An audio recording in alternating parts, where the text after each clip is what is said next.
একটি অহংকারী শাশুড়ি, তিনি সবসময় তার বৌমাকে অপমান করতেন, কিন্তু বৌমা ছিল অতি বুদ্ধিমতী। সে শাশুড়ি কোনো কথা প্রতিবাদ করতো না। একদিন শাশুড়ি বললেন, এই বাড়িতে আমার কথাই শেষ কথা, তুমি কখনোই আমার থেকে বেশি বুঝতে যাবে না। বৌমা মৃদু হেসে বলল, ঠিক বলেছেন মা, তবে একটা ছোট ধাঁধার উত্তর যদি দিতে পারেন, আমি সারা জীবন আপনার কথা নিঃশর্তভাবে মেনে চলবো। শাশুড়ি গর্ব করে বললেন, দাও দেখি তোমার ধাঁধা। বৌমা বলল, একটি নদীর দুইটি পার, এক পারে অহংকার একটি ব্যক্তি দাঁড়িয়ে, আর এক পারে বুদ্ধিমান ব্যক্তি দাঁড়িয়ে। মাঝখানে একটি নৌকা আছে, কিন্তু নৌকায় একসঙ্গে দুজন উঠলে নৌকাটাই ডুবে যাবে। এখন বলুন তো, নদী পার হতে হলে কে আগে যাবে?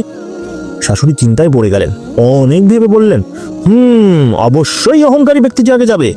বৌমা মুচকি এসে বলল, তাহলে তো নৌকা ডুবে যাবে মা। শাশুড়ি বলল, কেন ডুবে যাবে?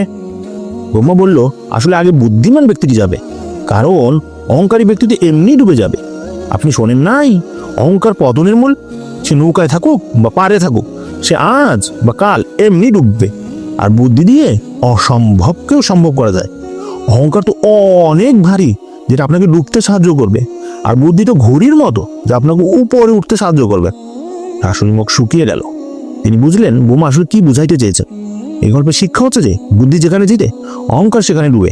অহংকার দিয়ে কিছুই জয় করা সম্ভব না, শুধু নিজের ক্ষতি ছাড়া।